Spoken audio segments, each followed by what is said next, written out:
The Stratford Festival. The Shakespearean Festival in Stratford, Ontario, is one of the greatest theatrical festivals in the world. This is the story of how this small town, which is far from any theatrical centers, became so important for drama. For most of its history, Stratford was the county town for the local farming region. It was also a railway center, but it was hardly known for the arts. An Irishman who opened an inn there founded Stratford in 1832. He called his roadhouse Shakespeare's Inn, after England's great dramatist. Soon, the little town became known as Stratford, after the town in England where Shakespeare was born. The local river was likewise called the Avon, after the English River. The little town grew gradually and became the local center for government and law. Stratford people seemed to enjoy the association with Shakespeare. Many streets were given Shakespearean names, such as Arden Park, Portia Boulevard, Romeo Street, and Viola Court. Local schools received names such as Hamlet Public School or Falstaff School. There was still no attempt at Shakespearean theater in Stratford, Ontario. In 1913, the Canadian Pacific Railway threatened to take over the town. They proposed a railway line running through the center of Stratford, which would have taken over much of the town's parkland. The townspeople voted down this proposal. Instead, they expanded the parkland along the Avon River. These parks were enhanced with gardens, and in 1918, a pair of swans was added. These swans were an imitation of the swans on English rivers. In 1950, it appeared that the railway would be closing some of its workshops in Stratford. The town was looking for ideas that might lead to new employment opportunities. This was when one citizen, Tom Patterson, suggested that the town sponsor a drama festival. Patterson was able to get Irish director Tyrone Guthrie to come to Stratford in 1952. Guthrie agreed to head up the 1953 season. Everyone in Stratford pitched in to raise the necessary money and prepare the stage. Since there was no time to put up a building, the plays were staged under a huge tent. 2 plays were put on during a 6-week season, and with great success. In 1957, a permanent theater was built. The Stratford season in 2001 runs for more than 6 months, from late April to early November. There are 14 plays in production at 3 different theaters. Altogether, there are 668 performances, with a total attendance of 580,000 people. About 40% of the audience comes from the United States. Tom Patterson's plan to ease unemployment in Stratford has worked well. The festival has helped to create nearly 6,000 jobs and generate wages and salaries of $110 million annually. In total, the festival brings about $170 million of revenue into the Stratford area. Of course, to the audiences who come back every year, the main attraction is seeing some of the best Shakespearean theater in the world. The Stratford Festival Company is Canada's leading acting company, and many of its actors have become internationally known. The Two Cultures. In 1956, English writer and scientist C.P. Snow wrote an essay on the two cultures. By this, he meant that in the West, there's a scientific culture and a literary culture. Scientists do not talk very much to literary men, and vice versa. Neither group seems to know or want to know very much about the other. Snow argues that the scientific people and the literary people are moving further and further apart. Few scientists or engineers read literature. Very few writers or intellectuals know or care anything about science. This, Snow thinks, is a major problem in the world today. Literary culture seems to be anti-science and anti-technology. This affects Western reluctance to train more scientists and engineers. The standard of living in the West and throughout the world depends on having scientists and engineers. Nonetheless, relatively little effort is given to encouraging and developing these areas of education. Westerners who are part of the literary culture do not encourage or understand the scientific revolution. As a result, they are insensitive to the desire of third world peoples to improve their lives through technology. Snow talks about how the standard of living in England has improved since 1800. Snow's grandfather did not go far in school, but he did learn to read and write. Living in 1900, he realized that he was better off than his grandfather, who lived in the early 1800s. Snow's great-great-grandfather was a farm laborer who didn't know how to read or write. Snow feels that a similar transformation could happen even in very poor countries. It could happen in a short time if the West supplied capital and engineers. Snow believes that this is the Industrial Revolution that has transformed the West. This is what has allowed the farm laborers to go on to school and to learn employable skills. In 1800, only a small portion of society could expect to live well. Now, nearly everyone has access to education and training. The same industrial revolution can happen in third world countries. It is the only way to improve the lot of the poor. Snow agrees that most scientists and engineers do not read novels or cultivate the arts. However, he doesn't consider this to be as dangerous as when literary people ignore science and technology. Science and technology are too important to our standard of living to be ignored. Our education systems have to be changed to reflect our need of them. Snow's article was quite controversial.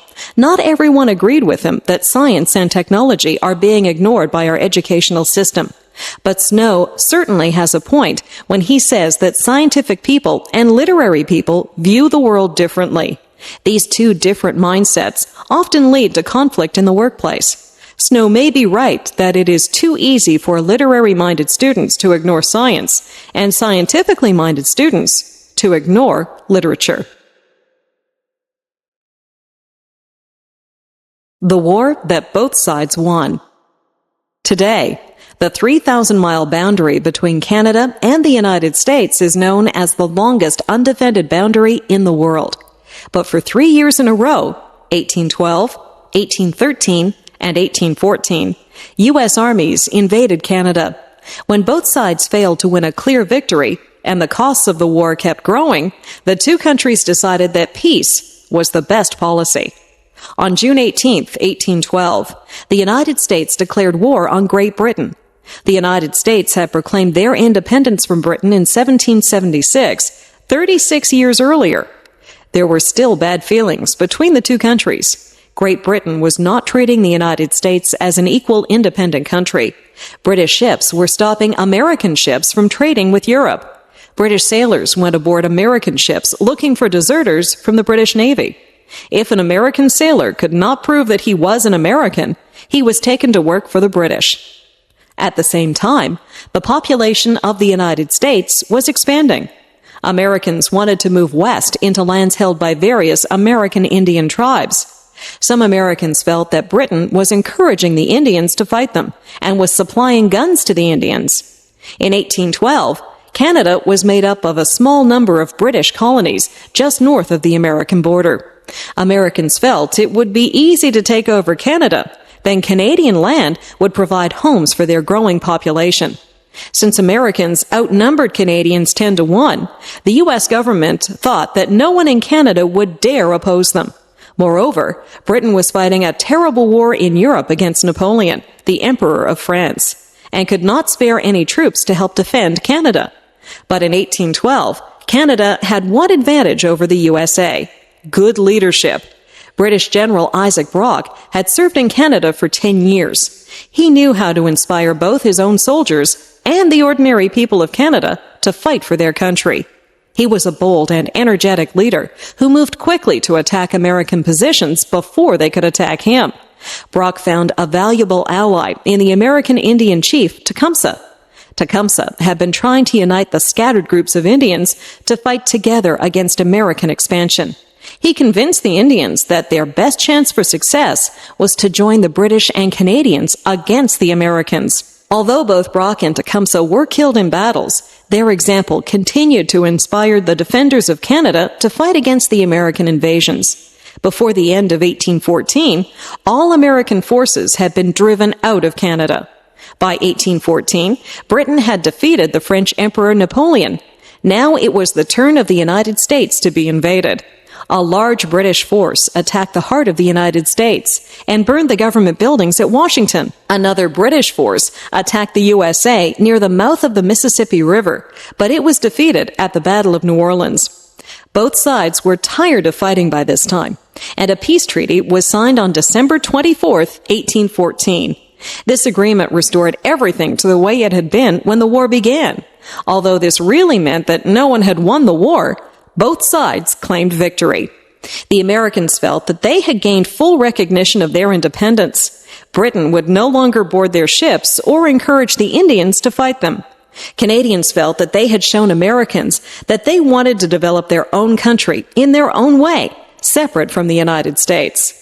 But the biggest result of the war was the decision by both countries never to fight each other again. North American death and burial. Most people in North America die either in hospital or at home. When someone dies, arrangements are made with a funeral home to get the body and prepare it for burial. Funeral homes are private businesses. They usually handle most or all aspects of a funeral, except for providing the burial plot. That usually has to be purchased separately. Funeral homes may operate in many kinds of buildings. Old, roomy private homes and new, modern one-level buildings are common types. When the funeral director receives the body, his staff embalms it so it will not decay quickly and will look lifelike at the funeral service. For 1 or 2 days before the burial, friends, relatives, and acquaintances are invited to visit the funeral home and pay their respects to the dead person. The deceased person is usually dressed in their best clothes and lying on their back in a coffin. A coffin is a large wooden or metal chest designed to hold the body. Members of the dead person's immediate family usually act as hosts for the funeral home visitation. They greet the mourners and talk to them about the deceased. Usually, there are happy photographs of the dead person near the coffin. Gifts of flowers also surround the coffin. Usually, the mourners are asked to sign a guest book. The funeral service may take place at a church if the deceased person wanted that. Frequently, however, the service is held at a chapel at the funeral home. Attending a funeral is considered a sign of respect, and people will often travel a long distance to attend. Usually, friends and relatives will take a day off work for the occasion. Notices are put in the newspaper for several days before, so that people will know when to come. A minister or priest usually conducts the funeral service. There will be hymns, prayers, and perhaps a sermon, like a regular church service. Sometimes the minister will speak at length about the dead person. Sometimes a member of the family does this.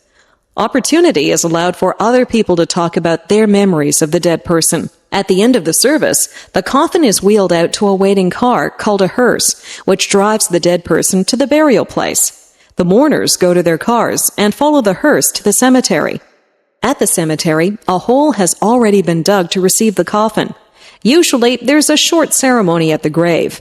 Sometimes, flowers are put on top of the coffin as it is lowered into the grave. A handful of soil is tossed on the coffin, indicating burial. Usually, the mourners leave before the cemetery workers cover the coffin with earth. Then the mourners may go back to a church hall or restaurant for a meal. A funeral can be quite costly. Even an inexpensive coffin can be several $1,000s. Sometimes, the deceased will be placed in an expensive rental coffin for the visitation and funeral, but buried in a less expensive coffin. Even so, a full funeral rarely costs less than $5,000 and is usually quite a lot more. This does not include the price of the burial plot or the stone grave marker. Sometimes poor people are buried at government expense. It is traditional in North America to bury the whole body in the ground. However, cremation is becoming more popular. The advantage of cremation is that it is less expensive, uses less land, and it appeals to people who don't want an elaborate funeral. Some people may wonder why so much attention is paid to a dead person, but funerals are really for the living. They are a way of saying goodbye to the dead person and receiving mutual support and encouragement from friends and family. Some funeral homes help to organize grief counseling or support groups to grieving family members. Usually, the funeral service is performed in the Christian tradition and refers to the hope of resurrection or rebirth from the dead that Christians believe in.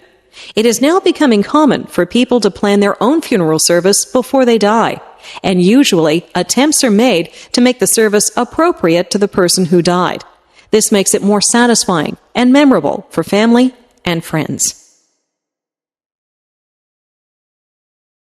Anastasia, and the Russian Revolution.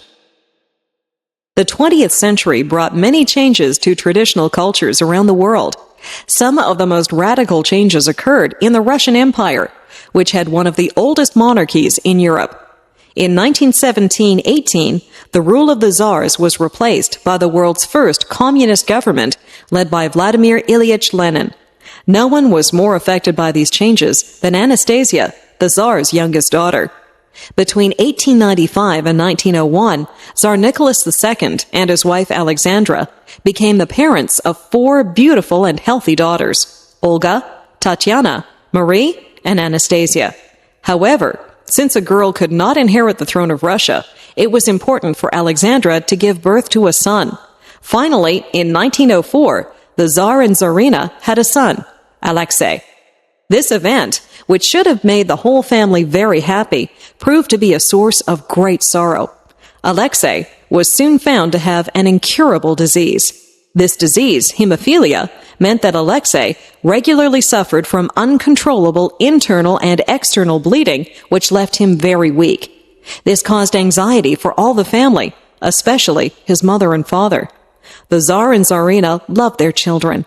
The girls, who didn't have to worry about becoming rulers, led a fairly carefree existence. Anastasia and her sisters lived in a palace with hundreds of servants. They attended many society parties with their parents. The most elaborate parties were grand balls, where everyone dressed in their finest clothes and danced all through the night. The absolute rule of the Tsar was not popular with everybody. The majority of the population was poor peasant farmers who could barely keep themselves and their families alive. If they moved into the city to get jobs in the factories, they had to work long hours for very low wages and live in slum conditions. Popular opposition forced the Tsar in 1905 to give up some of his power to an elected parliament. None of the girls married. They all lived a happy life together. They moved from palace to palace, attended by their private tutors, visiting the beach and sailing on the royal yacht. Anastasia was the clown of the family. She didn't like schoolwork, but she enjoyed painting and photography. Many of her photos of the royal family in happy times survive. Soon the Tsar's problems worsened. The Empress Alexandra worried about her son and became ill.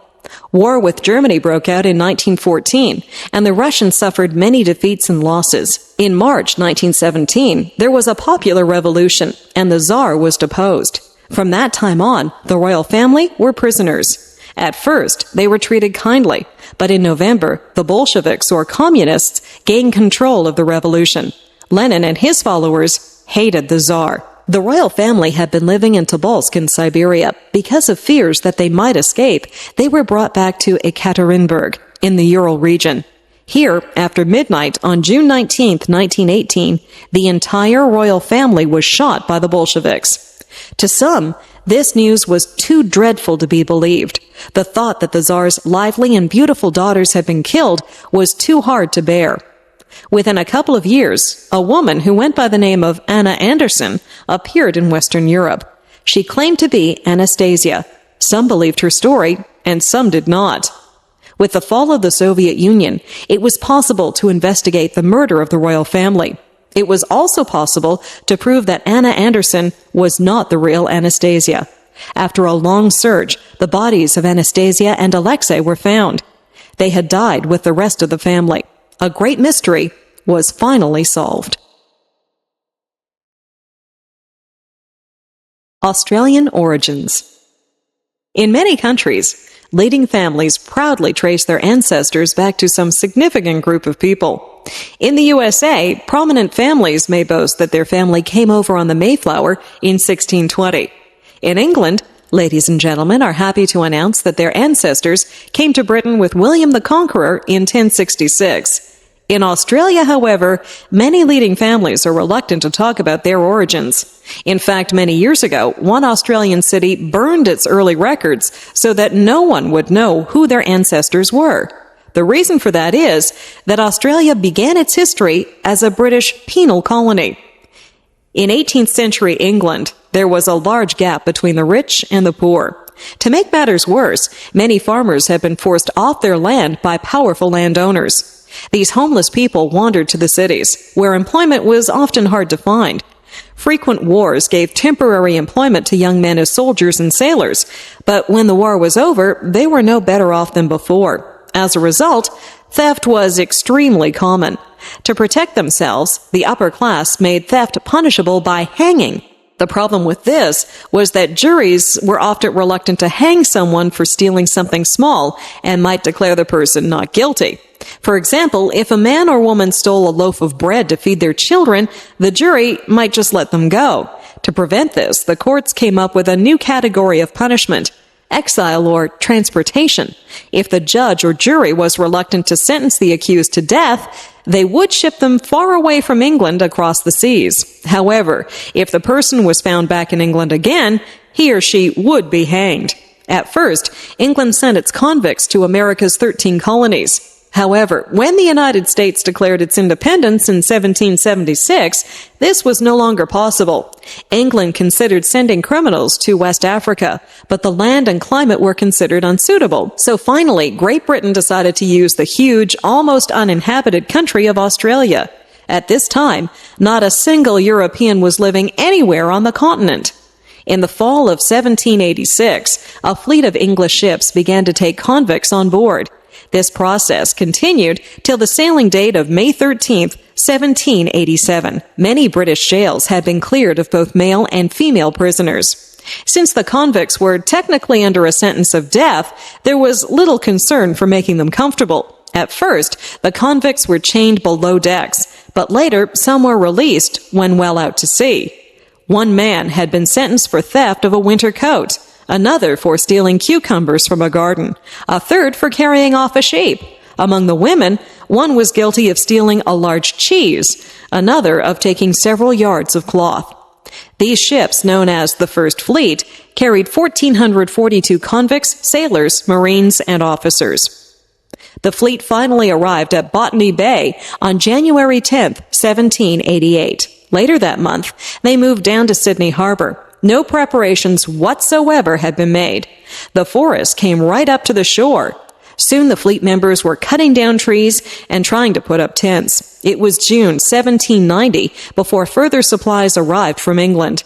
Meanwhile, many convicts suffered from sickness, aggravated by the lack of good food. In conclusion, Australians need not be ashamed of their origins. In time, great things were achieved, in spite of the almost complete lack of help from the English government.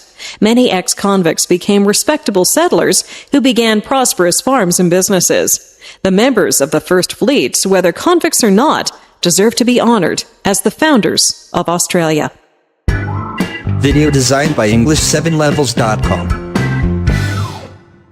Casa Loma. Many people visit Europe and see the old castles left from the days of knighthood. Very few return home with plans to build their own castle. Toronto businessman Henry Pellet actually built such a castle, Casa Loma. Pellet was born in Kingston, Ontario in 1859, but the family soon moved to Toronto. His father opened Toronto's first stock brokerage firm in 1866. Pellet Sr. became part of Toronto's financial elite, and Henry Pellet eventually joined his father in business. The young Pellet was especially attracted by the military and the British Armed Forces. When Henry was 18, he joined the Queen's Own Rifles, a militia unit. He was soon one of the soldiers sent to suppress a railway strike.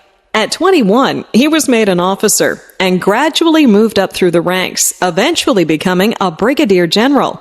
Meanwhile, Henry was learning the stock brokerage business. He soon showed considerable ability at forming new companies. Electricity was a recent invention, and Pellet hoped to be among the foremost developers. In 1883, he founded the Toronto Electric Light Company, and later was an owner of the Toronto Electric Railway. He also made money as a land speculator in the Canadian West. Unlike many businessmen of the time, however, Pellet believed in community service. He sponsored many charitable organizations and supported various good causes. In spite of his business dealings, Pellet found time to tour England and Europe regularly. He brought back ideas for a castle on the hill. Pellet's castle, however, would not be a damp, drafty castle of the Middle Ages. It would have the latest technology. Construction of Casa Loma began in 1910 and was completed in 1914. Outwardly, it looked like a medieval castle, but inside, it was comfortable and luxurious. There were 98 rooms, 3 bowling alleys, 30 bathrooms, 25 fireplaces, and 5,000 electric lights. It had an electric elevator and an indoor swimming pool. There was a library of 100,000 books, a temperature-controlled wine cellar, a shooting gallery, and a large art collection. Pellet ordered only the most expensive materials and employed the best craftsmen. The cost of all of this was $3.5 million, a huge sum in those days. Pellet and his wife liked to entertain. They often opened up Casa Loma for special events. Sometimes he would invite all 1,000 men from the Queen's Own Rifles over for the weekend. The Pellets also held parties for the staff. Pellet had hoped that Casa Loma would be the center of an extensive subdivision. He hoped that wealthy people would build grand homes nearby, and so he bought up the land near his castle. Unfortunately for Pellet, most of the people coming to Toronto were poor immigrants who couldn't afford large houses. Pellet was unable to sell his land holdings, and his income declined. In 1924, Pellet turned Casa Loma over to the city of Toronto because he could not pay his property tax. All the contents of Casa Loma went on auction soon after. His $1.5 million collection of art and artifacts sold for only $250,000. Now Casa Loma is a leading Toronto tourist attraction. The castle in the middle of the city has 400,000 visitors each year. It is the closest thing in North America to a real European castle. Charlie Brown. On October 2, 1950, a new comic strip appeared in American newspapers. The hero of the strip was a round-headed kid named Charlie Brown. In the very first cartoon, 2 young schoolmates watch Charlie Brown walking by, and one comments, "Well, here comes old Charlie Brown. Yes, sir, good old Charlie Brown. How I hate him." This comic strip was to become one of the most popular in history. Its creator, Charles M. Schulz, drew the strip for 50 years until his death. But reruns of Peanuts still appear regularly in the newspaper. What are some of the characteristics of Charlie Brown and his friends that have made the cartoon popular?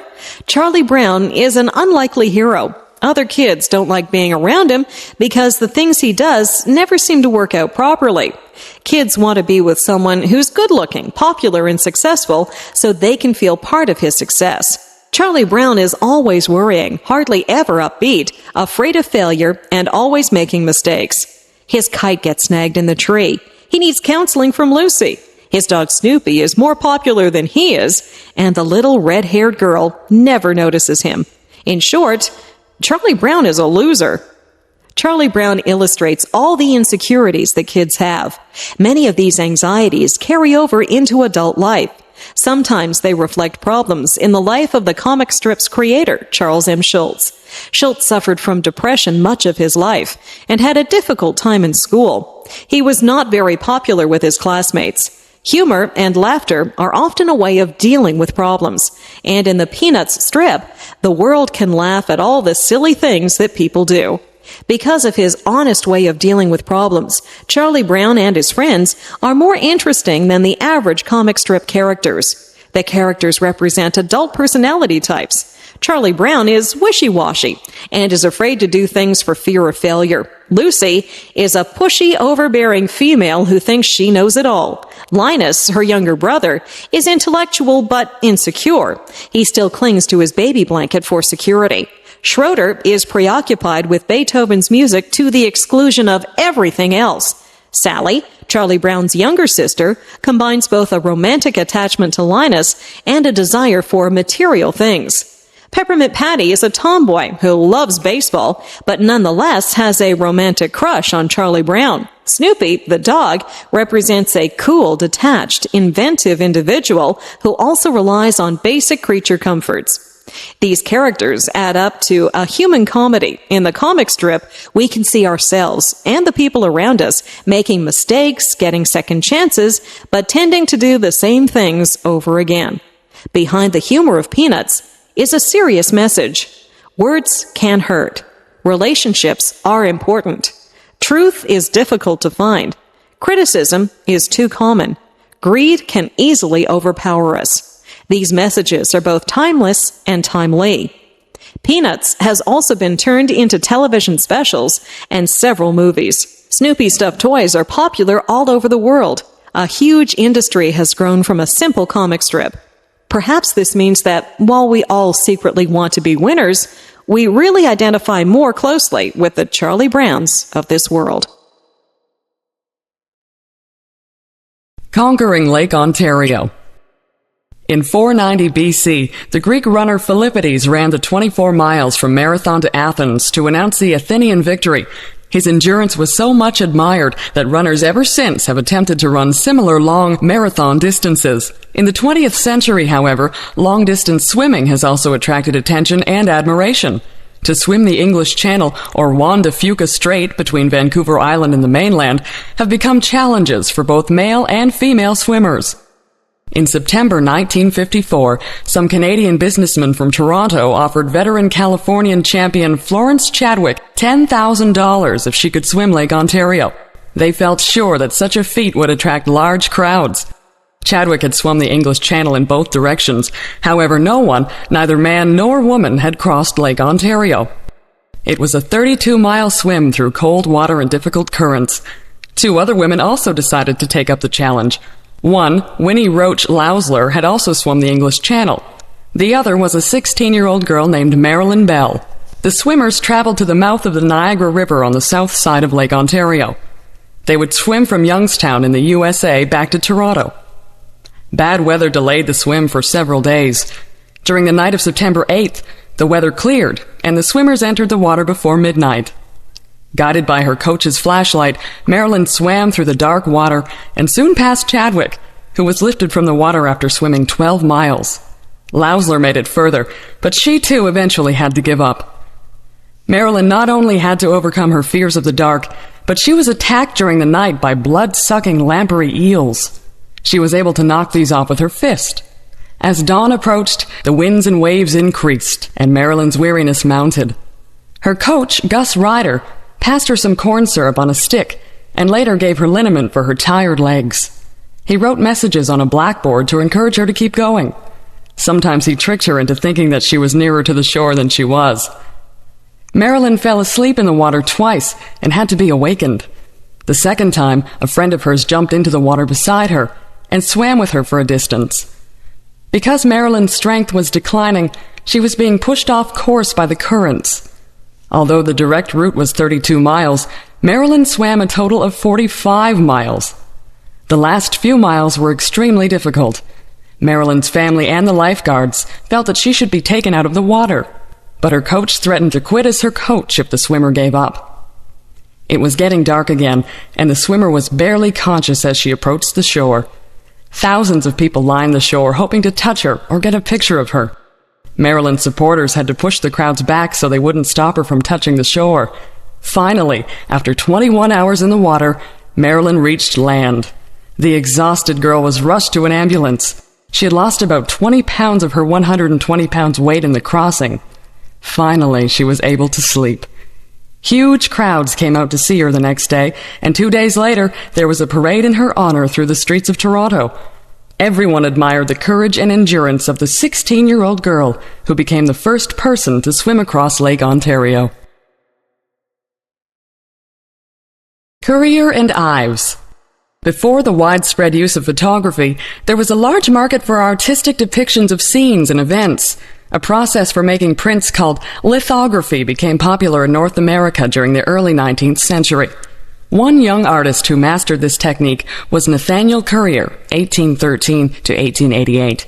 Currier opened his own shop in 1834. Currier's success came when he issued prints of newsworthy events. His Ruins of the Merchants' Exchange followed a great fire in New York, December 1834. One of Currier's prints of a disastrous fire on a steamboat was published in the New York Sun in 1840. There was also a large market for decorative prints. People who couldn't afford oil paintings would buy color prints to put on their walls. Some of these prints were copies of paintings. Sometimes Currier mentioned his source, and sometimes not. In 1852, James Merritt Ives, 1824 to 1895, joined Currier's firm. In 1857, he became Currier's partner. After that, the firm was known as Currier and Ives. Altogether, the firm produced about 7,000 different subjects. Small prints sold for about 25 cents, and large color prints for about $3. Traveling salesmen went from house to house selling them. Currier and Ives sometimes hired the original painters to make the print. More often, someone from their own studio either composed an original subject or copied an existing painting or drawing. Contemporary news remained popular. Currier and Ives prints included the first appearance of Jenny Lind in America, 1850, the fall of Richmond, Virginia, 1865, and the Great Fire at Chicago, 1871. A common subject was a patriotic scene from American history. Interesting occupations such as whaling, bird hunting, trapping, fur trading, and deep-sea fishing were portrayed. Pioneer and Indian topics were in demand. However, the most popular of all scenes were winter and holiday prints of ordinary people enjoying life. Farm scenes, buggy rides, sleigh rides, market scenes, blacksmith shops, and town scenes sold well. Favorite prints included American Forest Scene, Maple Sugaring, 1860. Home to Thanksgiving, 1863. Winter in the Country, 1862. Life in the Country, The Morning Ride, 1859. And American Winter Sports, 1856. These scenes are still popular. Even today, you can buy Christmas cards with Currier and Ives winter scenes. This collection of prints gives a remarkable picture of America between 1934 and 1907. Although the prints are sometimes more romantic than reality, they give a lot of information about everyday life. They depict styles of clothing, trains and boats, buildings and bridges, and popular activities. They also tell us what sorts of scenes people at that time liked and what their artistic tastes were. Eventually, advances in photography made this kind of printmaking obsolete. In 1906, the firm of Currier and Ives closed its doors. For a while, these prints were not considered very valuable. Nowadays, however, there are many collectors, and Currier and Ives prints once again can be found decorating North American homes. Death Valley, California. The steep mountains of southeastern California dip suddenly into a deep valley. Rain is kept out of the valley by the high mountains which form its western slopes. Although mountains surround the valley, Death Valley itself is very low. In fact, its lowest point is 282 feet below sea level, the lowest point of land in North or South America. Death Valley is about 140 miles long, but only a few miles wide. It got its name in 1849 during the California Gold Rush. Gold seekers attempted to cross Death Valley on the way to California's gold fields, and some died of thirst there. There's hardly any water in the valley. The average rainfall is only a couple of inches a year. It is also one of the hottest places in North America in the summer. Temperatures of 134 Fahrenheit have been recorded. As a result of this heat and dryness, Death Valley is a desert. These conditions give rise to the valley's most important products, mineral salts and salt deposits. One of these products is borax, which has many industrial uses. Borax was removed from the desert using 20 mule teams hitched in a long string.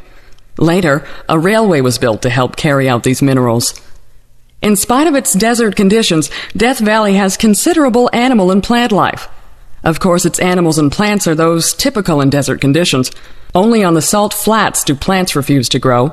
With even a small rainfall in the spring, the desert will come alive with wildflowers.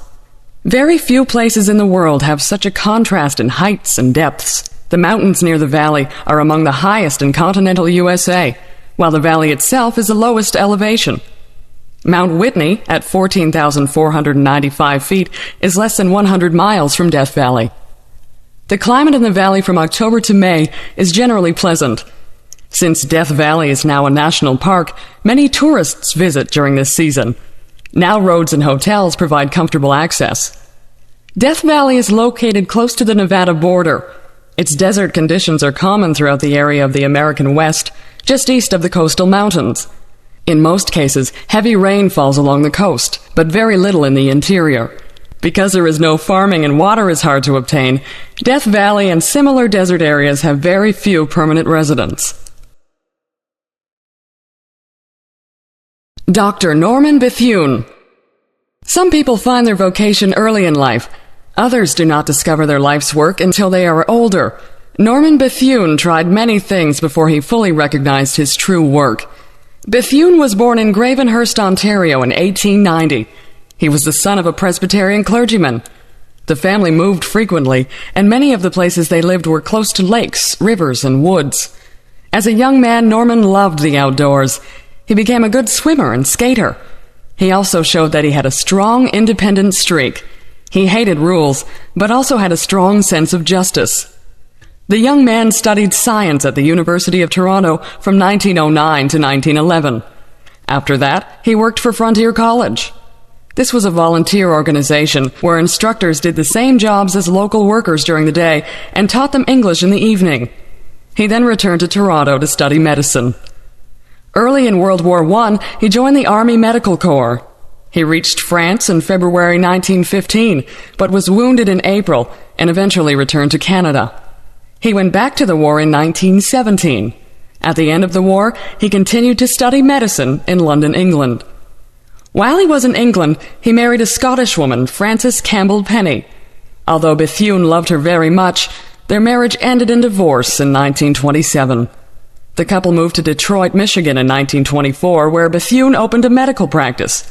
In the middle of his growing success, he contracted tuberculosis. This was a low point in Bethune's life. Thinking that he was going to die, he considered suicide. One day, however, he read of a new treatment for tuberculosis and insisted that his doctors perform the operation on him. As a result, Bethune recovered. The year was 1927. For some years after, Bethune devoted himself to the treatment of tuberculosis patients. However, he began to notice a pattern. Rich patients who could afford proper medical care usually recovered. Poor patients usually died. Bethune became a supporter of government-funded medical care. Bethune admired the government-funded health system in communist Russia. He was angry when Canada would not support his idea about Medicare. Bethune wanted to change the world, and communism seemed like the most promising method. In 1936, Bethune went to Spain to help the Republicans fight the fascists. He was appalled to see the fascists' allies, Germany and Italy, dropping bombs on women and children. He developed a hatred for fascism. He also decided that doctors should go to the front, rather than wait for the wounded to be brought to them. In Spain, he developed a blood transfusion service, which saved many lives. Returning to North America, Bethune heard about the Japanese attack on China in 1937. Early in 1938, he sailed for China. Bethune had joined the Communist Party. Now he went to join the army of Mao Zedong in northern China. Mao's army was suffering badly from Japanese attacks. They had hardly any doctors or medical supplies. Difficulties only made Bethune work harder. He soon organized a hospital, trained medical workers, and wrote textbooks. He insisted on operating right at the front to give the wounded a better chance of survival. He went for days without sleep and gave his own blood to help the wounded. In November 1939, he died from blood poisoning, but his work lived on. In 1973, the Canadian government bought his house that he was born in and turned it into a museum. Ebenezer Scrooge. In the story A Christmas Carol, Scrooge is an English businessman who thinks about nothing but money. He has no friends and spends no time with his family. He lives alone, eats alone, and works alone, except for his underpaid clerk, Bob Cratchit. Scrooge never spends his money, but hoards it all and prides himself on his frugality. Scrooge hates Christmas. It's all nonsense to him. People spend money on food and gifts and parties. Often they can't afford what they spend. Worse than that, they take a whole day off work, and so lose a chance to make more money. Scrooge is angry that he has to give his clerk the day off with pay. He feels that he's being robbed. Christmas is also a time when people are asked to give money to help the poor. Scrooge is angry when two men come to his door asking for donations. Scrooge argues that he pays taxes, which support prisons and workhouses. It is not his business to worry about the problems of other people. Scrooge represents businessmen who see the bottom line as all that matters. Scrooge's partner Marley had died 7 years earlier. He was like Scrooge in all respects. That evening, which is Christmas Eve, Scrooge is visited by Marley's ghost. Marley drags steel chains round about him, which contain keys, cash boxes, ledgers, purses, and deeds. These are the things that Marley cared about when he was alive. Marley is condemned in death to wander the world, and tells Scrooge that the same fate is likely to happen to him. However, 3 spirits will visit Scrooge, and if Scrooge listens to them, he may escape this fate. The first spirit comes and takes Scrooge back to the early scenes of his own life. He sees himself being left behind at school, while the other boys went home for the holidays. Then his little sister arrives to tell him he could go home too. Another scene was of a cheerful Christmas party when Scrooge was a young man. A third scene showed him with the girl he was planning to marry. She left him because he no longer cared about anything but money. The second spirit shows Scrooge what people are doing that very Christmas. He shows Scrooge the preparations that people, even poor people, are making to celebrate Christmas. They visit Bob Cratchit's tiny home. There they see the family cooking their little Christmas dinner. Bob's son, Tiny Tim, has been weakened by disease and has to use a crutch to walk. The family is delighted with its meal, small as it is. They see other scenes of poor people, miners and sailors, celebrating Christmas. Finally, they visit Scrooge's nephew and view his Christmas party and its games. The third spirit was the spirit of Christmas yet to come, the future. This spirit does not talk, but points to scenes connected with Scrooge. They overhear some businessmen joking about someone who has recently died. Scrooge sees that he no longer occupies his usual place of business. The spirit then shows him 2 women who have stolen the bedclothes, curtains, and clothes off the dead man and taken them to a pawnbroker. The spirit takes Scrooge to the room where the dead man died. The only people who are happy about the death are a young couple who owed him money. The spirit then shows Scrooge the Cratchit's house, where they're mourning the death of Tiny Tim. Finally, the spirit takes him to a churchyard, where they stand among the graves. Then the spirit points to the name of the dead man on the tombstone, Ebenezer Scrooge. Scrooge is going to die, and no one will care. Scrooge finds himself in his own bed on Christmas morning. He is resolved now to avoid the fate that the spirits had shown him. He is delighted that he's getting a second chance. Scrooge decides to surprise all his acquaintances, and he begins by buying a huge goose and sending it to the Cratchits. On his walk, he meets the 2 men collecting for the poor and offers them a large sum of money. He goes on to join his nephew at a Christmas party. The next day, when Bob Cratchit comes into work, Scrooge gives him a raise in his salary. He also takes care of Tiny Tim so that Tim recovers his health. Charles Dickens' story was written at a time when governments did very little to help the poor. Wages were very low, and many businessmen were unwilling to look after their workers properly. Dickens points out that people like Scrooge not only make other people unhappy, but also are usually unhappy themselves. It is possible to be a very rich businessman and a poor human being at the same time. Video designed by English7levels.com. Etiquette. Etiquette is a French word. The original meaning was little tickets. These tickets were given to people who were attending a public ceremony.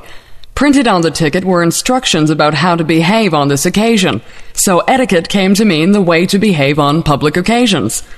Etiquette today includes how to introduce people, how to eat properly, how to dress for different occasions, how to speak to different people, and what to do on special occasions.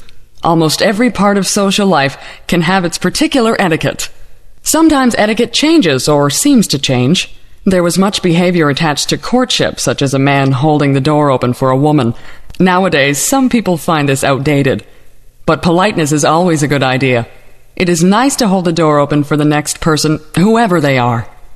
In fact, it sometimes seems like contemporary life encourages bad manners. Etiquette is no longer taught to young people. Moreover, in a youth culture, young people take their examples from other young people. As a result, good manners aren't considered important. The point of etiquette is to help people to get along with each other. If people behave in an accepted manner, there is less chance of misunderstanding. It is important for people to think about treating other people well. If everyone does what they feel like doing, it doesn't seem like they respect other people. Etiquette can help things to go a lot smoother. Manners vary from culture to culture, but the intention is the same: to treat people with consideration. This is a way to reduce conflict. Sometimes we can understand where these customs come from. Originally, shaking hands with your right hand probably meant that you weren't carrying a weapon. Taking off your hat may originally have been taking off your helmet. This meant that you weren't going to fight. Nowadays, there are new areas of social life. For example, a lot of conversation now takes place on the telephone. Perhaps because there is no traditional telephone etiquette, some people feel free to be rude. Try to treat the person on the phone just the way you would treat them if you were actually talking to them. Most people feel it is rude to interrupt a conversation, but many people seem to think that it is okay to interrupt someone talking on the phone.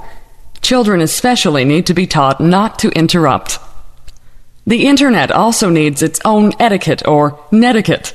Because you cannot see whom you are talking to, and they may be thousands of miles away, it is easy to misunderstand. Also, people cannot hear the tone of your voice over the internet. For this reason, some people use smileys, little faces, to show how they are feeling. If they make a joke, they can use a smiling face or print grin after their remark.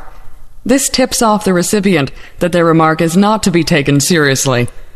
Using simple words like please and thank you can make everyday life a lot smoother and happier. Like a lot of other things, we do not realize the importance of etiquette until it starts to disappear. Gambling. Many governments have turned to legalized gambling as a way to increase revenues. Raising taxes has become very unpopular, and gambling can be seen as a cash cow. Large casinos are often considered good for areas with high unemployment.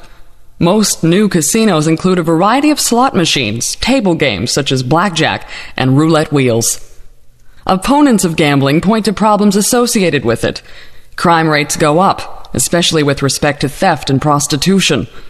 People become addicted to gambling and play until they are broke. Stress is put on families when one member gambles and the grocery and rent money are spent. On the other hand, many people view gambling as an exciting form of entertainment. They look forward to the opportunity to play the lottery or go to the casino. Often they feel that they are getting good value in terms of entertainment for what they spend. The truth is probably that some people can control the urge to gamble while some cannot. People who find gambling really exciting feel that they have to go back for that high, even if it means spending all their money. Many people doubt that governments should promote gambling since it is certain to produce addicts. There has also been some question whether gambling is good for the local economy. If a casino is built in an area of high unemployment, will local people really benefit? The answer seems to be both yes and no. People may benefit if the gamblers come in large numbers from outside the area and spend their money there. That is, if the casino is a notable tourist attraction. On the other hand, if not many people come from outside the area, there are few benefits. In this case, most of the gamblers are local people who are spending the little money they have. Gambling is especially attractive to older and retired people. Since older people don't have much chance of making a lot of new money, the thought of winning the jackpot is very attractive to them. Casinos regularly run buses from retirement homes so that seniors can come and gamble. Some would see this as taking advantage of lonely people. There are stories in the newspaper about couples leaving their children locked in the car for 6 or 8 hours while they gamble. One man hoped to improve his finances by gambling, but he lost heavily.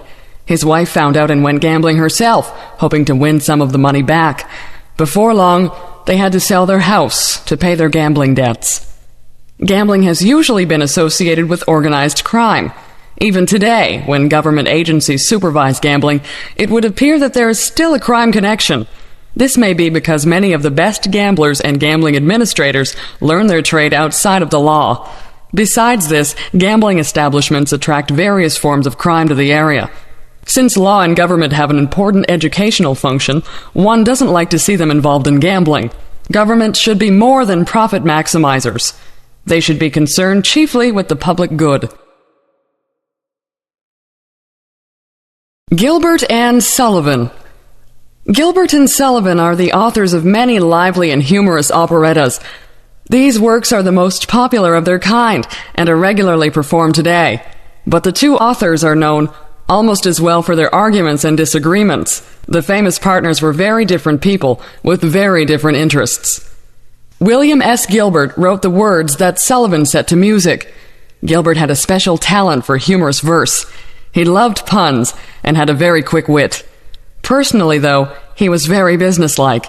He had wanted to enter the military and always had the look of a soldier about him. He was fond of giving orders and disliked criticism of anything he did. Arthur S. Sullivan, on the other hand, was a sensitive, emotional person whose main interest was music. Sullivan came from a poor family, but his musical talents and good looks had helped him to succeed.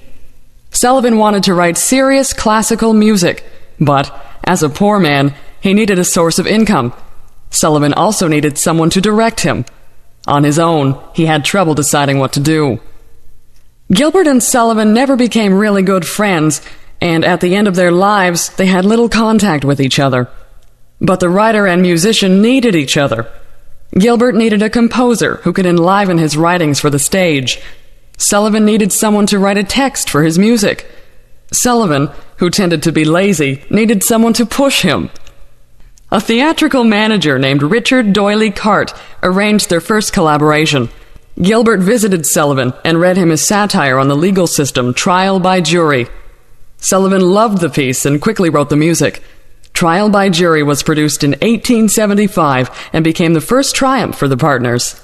Doyley Cart decided to form an acting company, which would stage future works by Gilbert and Sullivan. A string of successes follows. The Sorcerer in 1877, HMS Pinafore in May 1878, The Pirates of Penzance in December 1878, Patience in 1881, Iolanthe in 1882, The Mikado in 1885, The Yeoman of the Guard in 1888, and The Gondoliers in 1889. In spite of these successes, the two partners were not happy. Sullivan did not like the way Gilbert dominated their relationship. Sullivan had to write music for Gilbert's scripts. Why couldn't Gilbert write words for Sullivan's music? Gilbert, on the other hand, thought that Sullivan got the most of the credit for the success of their operettas, and that he was overlooked. Gilbert was the driving force in the relationship. He was always writing new scripts and taking them to Sullivan. It was Gilbert who rehearsed the actors and supervised the productions. Sullivan had little to do with the actual performance. He usually did conduct the orchestra on opening night. The amazing thing is how these two different people produced such wonderful work. Each separately had difficulty writing something that the public wanted. Together, they were unbeatable. Gilbert's sharp and often cutting remarks were made acceptable by Sullivan's beautiful music. Gilbert's satire might have made people angry, but Sullivan's music calmed them down. Even when the English people were the targets of Gilbert's criticisms, the audience went out of the theater humming these criticisms to Sullivan's music. Hawaii. In the middle of the Pacific Ocean, far from any land, there are the Hawaiian Islands. These islands are the tops of a chain of volcanic mountains. 2 volcanoes on the island of Hawaii are still active. There are 5 larger islands. Kauai is to the west. Oahu, Molokai, and Maui are in the middle, and Hawaii is to the east. There are 3 smaller islands. Hawaii is the largest island of the group, but Oahu has the largest population. The capital city, Honolulu, is on Oahu. Since the Hawaiian Islands are so far from any land, one might wonder how people arrived there. The answer is that the first Hawaiians were very good sailors. They traveled thousands of miles from other islands in the Pacific in canoes. To keep these canoes stable in the ocean, they attached an outrigger, or pontoon, to the main canoe. Sometimes they fastened 2 canoes together and put a wooden platform on top. Then they could carry lots of people and supplies. The first Hawaiians were Polynesians, and probably came from the Marquesas and Tahiti in the South Pacific. They were a tall, good-looking people. Their kings made rules about how their people should live, and priests and advisors called kahunas enforced these. Today, the phrase, the big kahuna, means someone who is, or thinks he is, very important. Although Hawaii lies within the tropics, it has a very mild climate. Sea breezes keep the weather from getting too hot, even in the summer. Many edible plants grow in abundance there, so it was not difficult for the Hawaiians to live very comfortably without working hard.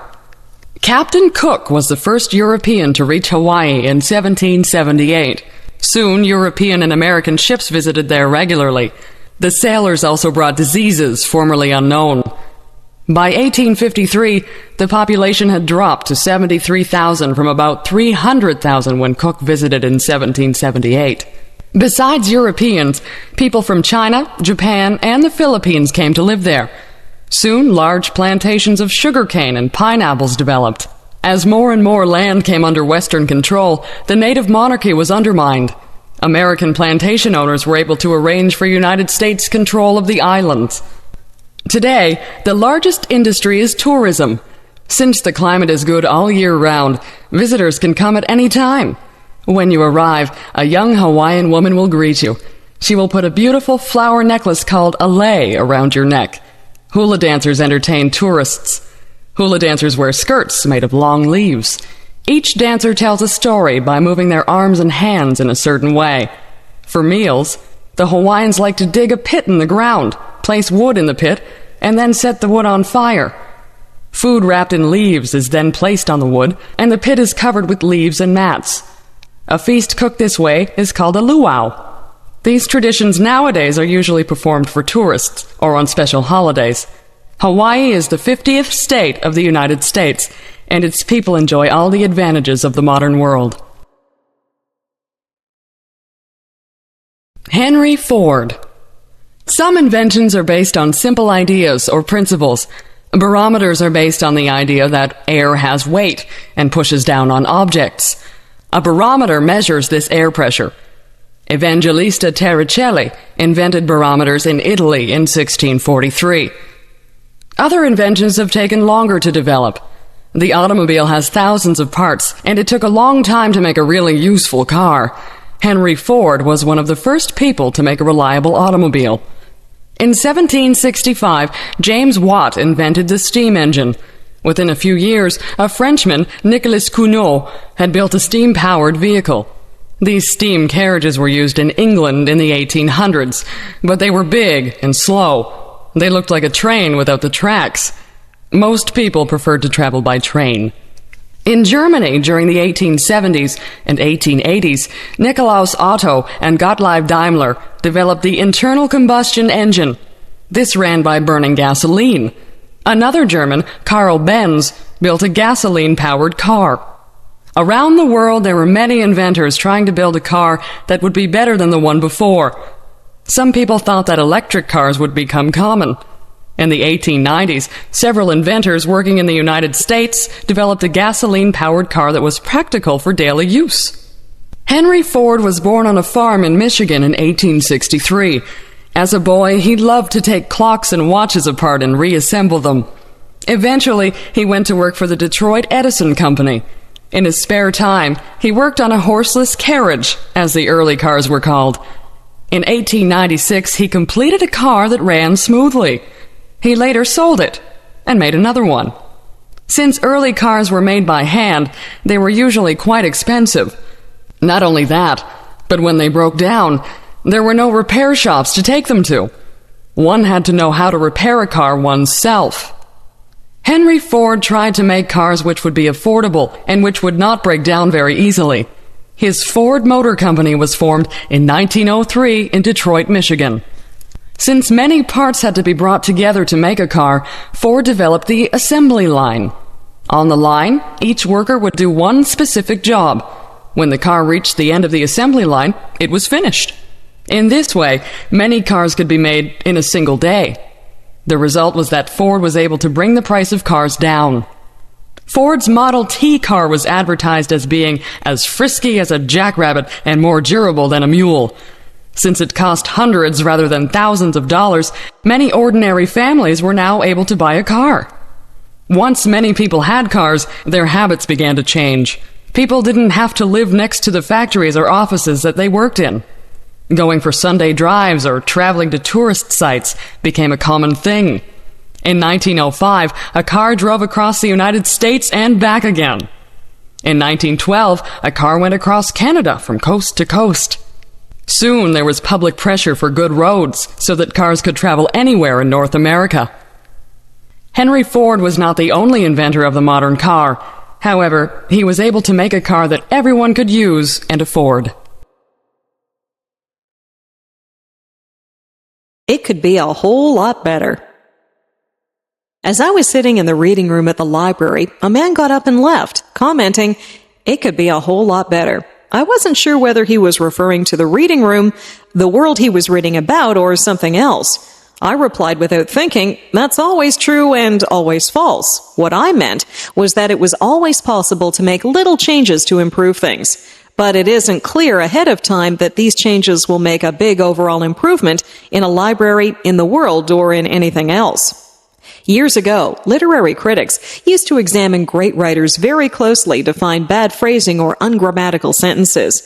They'd look at a play by Shakespeare and identify lines that they didn't think were very good. Sometimes they would suggest that these lines were added by another writer, or that Shakespeare had written this part quickly without much consideration.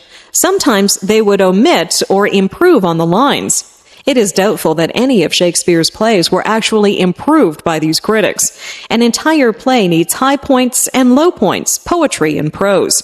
The whole thing is greater than its individual parts, and changing a couple of these parts may not improve the whole thing. It is the same in many other areas: music, athletics, scholarship, and probably everyday living. It's not always the singer or musician who is flawless that we admire most. Sometimes it is the person whose performance is not perfect, but who puts a special energy, feeling, or enthusiasm into their work that we admire. It is true that little things can sometimes add up to a big difference. Changing a bad habit can make a difference in your life and in the lives of the people around you. Giving up smoking, for example, or ceasing to criticize a family member can make an important difference. Sometimes, however, we are only looking at the symptoms of a larger problem. For example, nearly everyone would agree that giving up smoking is a good idea. But if our smoking is related to emotional problems or stress in our lives, then giving up smoking may make us feel even worse. It may be necessary to deal with the root problem. It can happen, too, that being always on the lookout for ways to improve things may become a problem in itself. Perfectionism means never being satisfied with things as they are, especially if we're always criticizing people around us for not being good enough. This can become a bad thing. A popular saying in North America is, "If it ain't broke, don't fix it." This is a warning to people who feel that their role or position involves making continuous changes in policies, procedures, products, or personnel. Sometimes the drive for change can be more of a personality problem than a genuine concern to make things better. Real problems are often clearly apparent. Problems like world hunger, personality conflicts, policies that don't work, poor levels of service, bad manners, and all kinds of troubles are hard to ignore. They are also difficult to resolve. Perhaps that's one reason why some people identify things as problems which are of concern to hardly anyone except themselves. Yes, we can make the world and the reading room better, but we can also make them worse. It takes a lot of discernment and usually some experience to know how to make a particular thing better. There are so many things that could use improvement that it is difficult to know where to start. This too requires some thought, not to mention prayer and study. We can start by asking whether the thing we see as a problem is also a problem for other people. If it isn't, then maybe our energy and attention might be better employed elsewhere. John Chapman, American pioneer. When the first Europeans came to North America, they found dense forests coming down right to the shore. So thick were the forests that it was said that a squirrel could travel from the Atlantic Ocean to the Mississippi River without once touching the ground. Clearing these trees to make room for fields and buildings was a very difficult task for the early settlers. Another difficulty was finding enough food in this new land. Many European crops could not grow in this climate. Carrying and storing seeds over a long period was also risky. Native Indians were often helpful in teaching the settlers how to find food, but sometimes there were no Indians nearby, or they were hostile. John Chapman is famous today because he helped the early settlers grow one important product: apples. Apples could be eaten fresh in the fall or stored through the winter. They could be made into fresh apple juice or alcoholic cider. They could be dried or made into applesauce. Apples also could be made into vinegar, which is very useful for keeping vegetables from spoiling. John Chapman was born in Massachusetts in 1774, the year before the American Revolution began. John's father joined George Washington's army to fight for American independence from Great Britain. While the war was going on, John's mother died. In 1870, John's father married again, and soon John had lots of younger brothers and sisters. John probably worked on his father's farm as he was growing up. Then he worked on neighboring farms. It may be at this time that John began to learn about apples. After the Revolutionary War, the population of the USA was expanding. Many Americans wanted to go west over the mountains to find land in Indian Territory. In the fall of 1797, young John Chapman headed west to Pennsylvania. On his way, he gathered leftover apple seeds from the cider mills that he passed. As usual, John walked barefoot, but as he traveled, snow began to fall. He tore strips off his coat and tied them around his feet. Then he made snowshoes out of tree branches. When he arrived in the West, he began to clear land and plant apple seeds. This began a pattern that would last Chapman's whole life. He would travel ahead of the settlers, clear land, and then sell his baby apple trees to the settlers when they arrived. When the area became too settled, Chapman would move further west and start again. Many settlers regarded John Chapman as a strange character. He never bought new clothes, but wore whatever old clothes came his way. But he was always welcome at a settler's cabin. John was good at clearing land, telling stories, and growing apples. He liked children, and children liked him. He was a religious man and would read to the settlers about God and living together peacefully. At this time, there was conflict between the settlers and Indians about land. John managed to be friendly with both groups, but John did warn the settlers if the Indians were planning to attack them. Every fall, John went east to gather more apple seeds. He would then go farther west and find some empty land to plant his seeds. During the warm weather, he tended all his fields of baby apple trees. Once they were properly grown, he sold the seedlings to settlers. When he had earned enough money, he bought land to grow more apple trees. In his own lifetime, he became known as Johnny Appleseed. Legends grew up about him. It was said that his bare feet could melt snow and that he could leap across rivers. Johnny Appleseed never built himself a real home. He was a wanderer all his life, traveling west to Indiana and Iowa and back east again. He enjoyed sleeping outdoors, lying on his back, looking up at the stars, and thinking about God and his world. He died in Indiana in 1845, and no one knows exactly where he's buried, but all through that region are hundreds of apple trees. These apple trees are the most fitting memorial to John Chapman, the legendary Johnny Appleseed. Las Vegas, Nevada. Nevada is a large state of deserts and mountains. Since most of the land is not suitable for farming, the population grew very slowly. In the 1950s, there were only 267,000 people in the entire state. Now, there are nearly 1 million people living in the Las Vegas area alone. Las Vegas has become a major tourist center. It used to be quite a little desert town of the Old West, but in the 1950s and 1960s, hotels and gambling casinos were opened. In order to bring tourists to town, these hotels hired well-known entertainers. Soon, Las Vegas became known as a major entertainment center. In order to promote the growth of Nevada, some activities were allowed which were against the law in other states. These included gambling and prostitution. It was also easier to get married in Nevada than in some other states. Over time, many other attractions were developed. Much of the activity in Las Vegas goes on at some 30 major hotels. Many of these hotels provide a complete range of services and entertainment. Some of them boast 4,000 or 5,000 rooms. It is common for these large hotels to be organized around a particular theme, such as the Middle Ages, the Arabian Nights, the movies, the circus, Paris, Egypt, or the Far East. The hotel, its restaurants, shops, lounges, and entertainment reflect this theme. For example, the Paris Las Vegas Hotel has a 50-story replica of the Eiffel Tower. The Luxor Hotel has a huge image of an Egyptian Sphinx and a replica of the tomb of King Tut. Nearly all of the major hotels also contain a casino, sometimes several casinos. Gambling is a major reason why people come to Las Vegas. There are slot machines, blackjack tables, and roulette wheels, and much more. Even though Las Vegas is in the desert, there is an extravagant use of water. Large swimming pools, water slides, artificial waterfalls, and huge fountains are common. Health spas, beauty salons, fashion boutiques, specialty restaurants, and malls abound. Tennis and golf are also popular. The lavish shows at Las Vegas are world famous. Tall dancing showgirls, like the famous Rockettes, wear beautiful but rather skimpy costumes. Some entertainers, like singer Wayne Newton, rarely leave Las Vegas. The pay there is good, and the audiences are appreciative. Near Las Vegas are other tourist sites, such as the giant Hoover Dam. Behind the Hoover Dam is the large artificial lake, Lake Mead.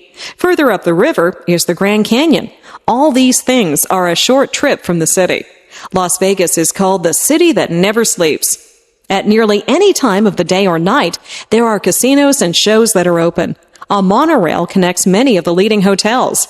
Many people view Las Vegas as a total entertainment package. One word of caution: set yourself a limit on how much you will spend at the casinos. Gambling can be addictive. Laura Secord.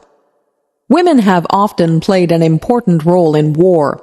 They have worked in munitions factories, made clothing and supplies, encouraged and entertained soldiers, nursed the wounded, and acted as spies. It is rare, however, for a woman to have played a key role in determining the course of a war. Many people believe that Laura Secord played such a role in the War of 1812. Laura Secord was born in the United States at the time of the American Revolution. Her father had fought in the U.S. Army against the British.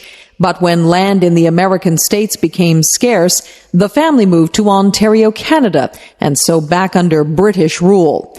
Laura married into a pro-British family and adopted their political views. So when the War of 1812 broke out between Britain and America, her husband, James Secord, joined the Canadian militia to defend Ontario against the Americans. The American invasion of 1812 was defeated at Queenston Heights, and some of the wounded were brought to Laura's house in nearby Queenston. Laura went out to the battlefield where she found her husband James, who was severely wounded, and brought him home. In 1813, the U.S. invasion was more successful. Parts of Ontario close to the U.S. border were occupied by American troops. Local families were expected to provide room and board for U.S. officers.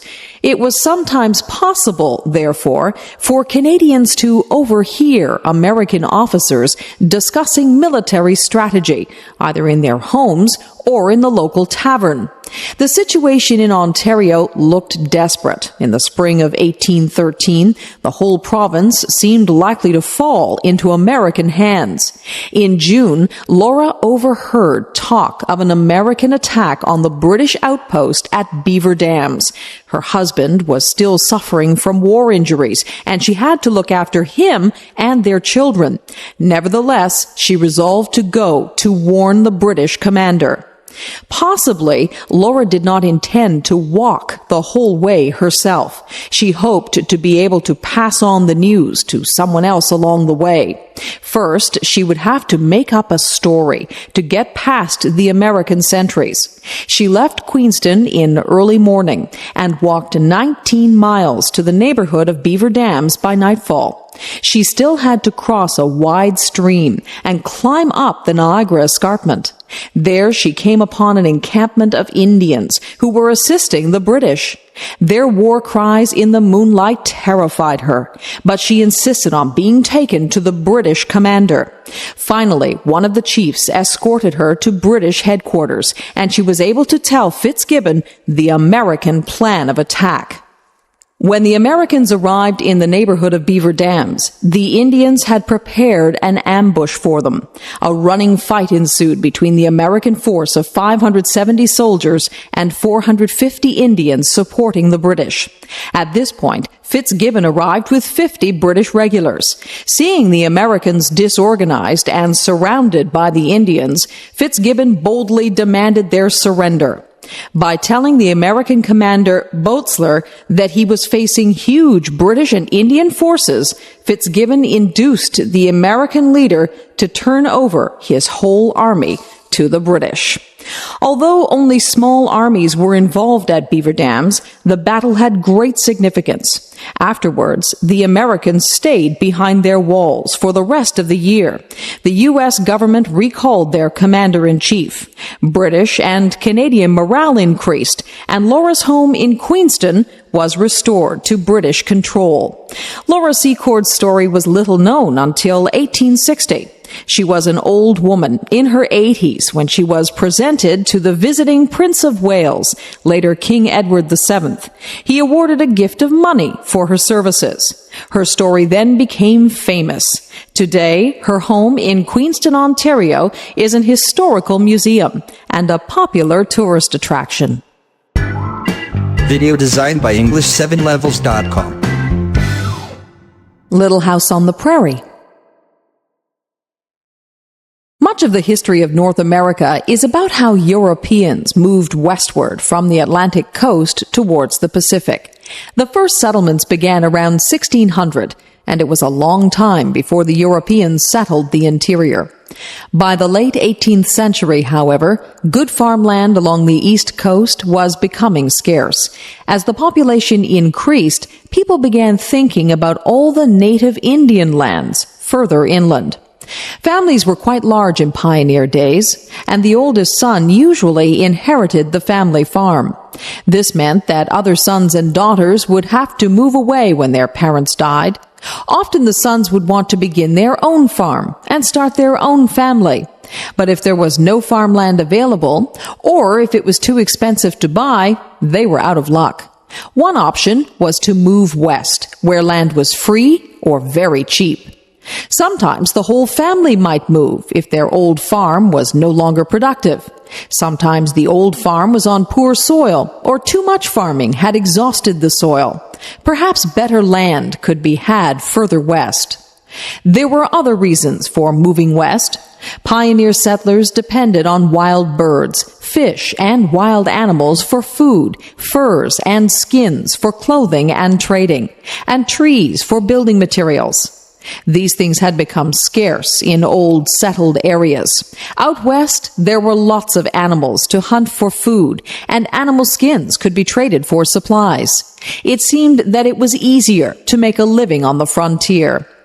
Of course, there were some problems regarding moving west. Various American Indian tribes who might fight to defend their land occupied the land. Then the land needed to be cleared of trees and stumps before it could be planted. A log cabin and other buildings had to be built. A well had to be dug, or a spring of water found.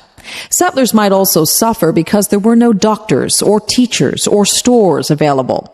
These things, though, often did follow closely behind the first settlers. A series of Little House books, written by Laura Ingalls Wilder, tells the story of her pioneer family. The Ingalls family moved many times while Laura was a little girl. She was born in Wisconsin in 1867. Her family moved next year to Missouri. Then they moved to Kansas in 1869. The Ingalls moved back to Wisconsin in 1871. They moved to Minnesota in 1874. Her family went to Iowa in 1876, then back to Minnesota in 1877. Finally, they moved to DeSmet, South Dakota in 1879, and there the family remained. All these moves were typical for a pioneer family, always on the lookout for better land and other opportunities. But all these moves involved very hard work, all of which seemed all lost when the family had to move again. For example, when Laura's parents moved to the Kansas prairie in 1869, they had many hardships. The family put all their belongings in a covered wagon, which measured 4 feet by 10 feet. 2 horses pulled it, and the family dog followed along. Laura and her sister Mary were very little girls. The family and their wagon were nearly washed away trying to cross a small river. They traveled through wild, tall grass where there were no roads. Laura's father built a house on the open prairie with logs he had hauled from the creek bottoms. One of the nearby settlers helped him. They also built a log stable for the horses. That was a good thing, because the next night, their little house was surrounded by a pack of 50 large wolves. They formed a large circle around the house and howled all night. One day, while Laura's father was away, 2 Indians visited the house. They wanted Laura's mother to feed them and stood silent while the food was cooking. The Indians wore only fresh skunk skins as clothing. After the Indians had eaten all the food, they left. The following spring, there was a large gathering of Indian tribes. Most of them wanted to fight the settlers. For many nights, the sounds of Indian drums frightened the settlers. One tribe opposed the plan, and finally the gathering broke up and the Indians went away. Many other problems faced the Ingalls family. These included bad weather, prairie grass fires, and malaria. The worst part was having to leave their new homes. The government decided that Laura's family was living on Indian land and would have to move. So the covered wagon was packed again, and the family traveled north. Such experiences were not unusual for pioneers in the 19th century. Mutiny. Mutiny is a word that has brought fear to the most powerful empires in the world. Mutiny is when soldiers and sailors refuse to obey their commanders, often killing or imprisoning them. Mutiny can spread through whole armies and navies, throwing governments into crisis. No wonder that nations have always taken harsh measures to punish mutinous leaders. The ancient Romans executed every 10th man from an army unit that had mutinied. In the British Navy, mutineers were normally hanged. However, one of history's most famous mutinies did not happen to a whole army or navy. It happened on a single small ship, the HMS Bounty. HMS Bounty set sail from England in December 1787. It was a small, cramped vessel, uncomfortable during a long voyage. Its goal was to sail to the South Pacific and bring back Tahitian breadfruit plants. The government hoped that breadfruit would provide a cheap food for black slaves in the British West Indies. The captain of the Bounty was William Bligh, a veteran of many voyages. His crew, however, was largely made up of inexperienced young men. There was no room on the ship for soldiers or Marines, so Bligh, as the only commissioned officer, had the difficult task of maintaining order. After a long and difficult trip, the Bounty finally arrived in Tahiti in October 1788. Free from the constraints of life aboard ship, the young men enjoyed life on the tropical island with the friendly natives. Many of the sailors established relationships with island women.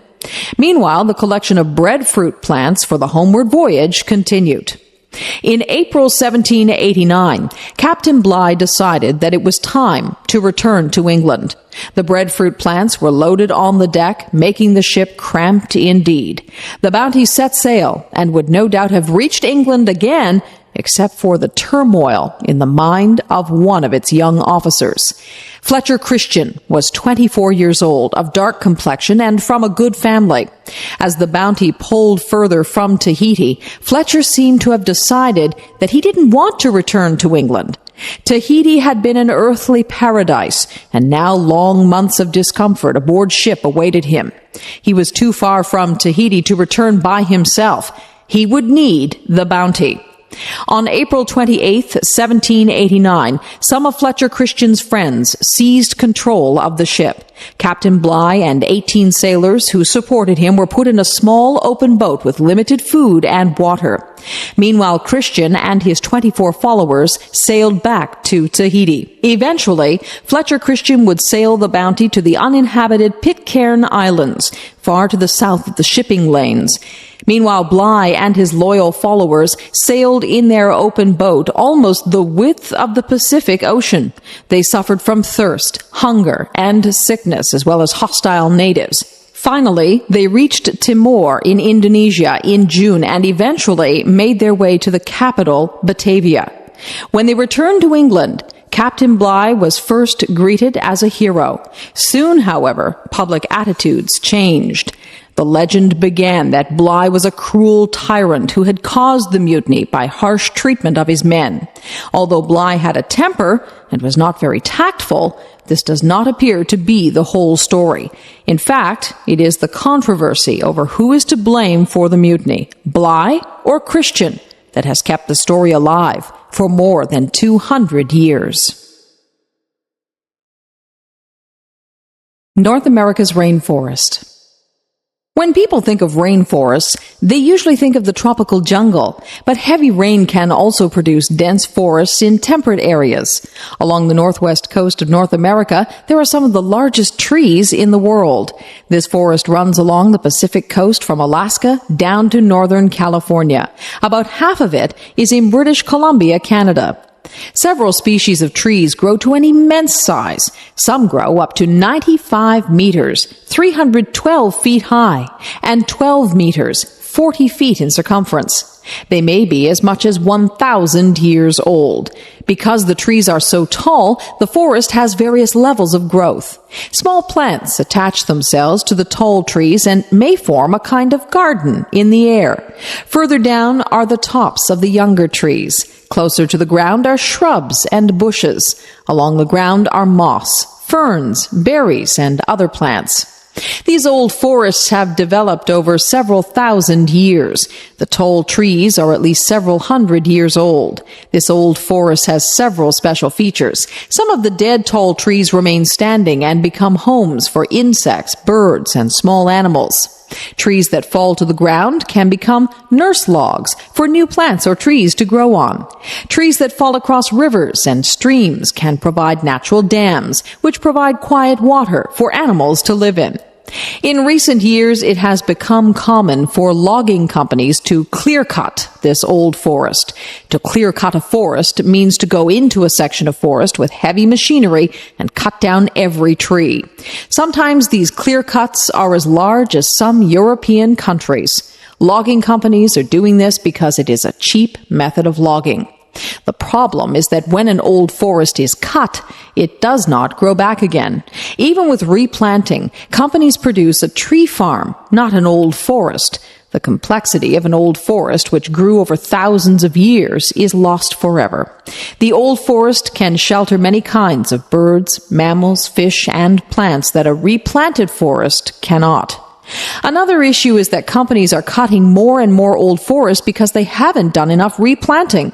As long as governments have been willing to let companies cut old forests, neither logging companies nor governments have been much motivated to replant the forests. As a result, most of the old forest has been cut down and continues to be cut at a rapid rate. This situation has also worsened because new technology allows more rapid logging. Clear-cut logging results in erosion, which in turn damages the quality of rivers and streams. This causes a decline in the salmon fishery. Animals like grizzly bears, elk, and deer are harmed by the loss of habitat. Likewise, birds that nest in the old forest, such as bald eagles, owls, woodpeckers, and various seabirds, are being threatened. Recently, public interest in the old rainforests has resulted in an increase in tourism. People come to see these spectacular trees and the many plants and animals that depend on them. We hope that these unique temperate rainforests will remain for many more generations to enjoy. Peggy's Cove, Nova Scotia. Why do people travel hundreds of miles to look at beautiful scenery? And why does one particular place attract many more visitors than similar places not far away? Peggy's Cove in Nova Scotia, Canada is one of those special spots that draws people from all over the world. It is hard to explain its special charm, but anyone who has been there will know what I am talking about. The southern eastern shore of Nova Scotia possesses many picturesque fishing villages and many beautiful seascapes, but one doesn't have to go very far from the capital city of Halifax to see this special spot. There are no trees around Peggy's Cove.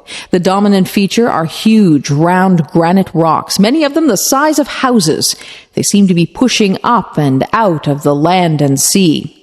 Nestled inside the circle of these rocks is a group of fishing huts. Now and then a fishing boat leaves by the little bay or cove in order to travel out into the great Atlantic Ocean. For nearly 200 years, there have been fishermen at Peggy's Cove. All around the little harbor, there are huts or fish stores where the fishermen do their work.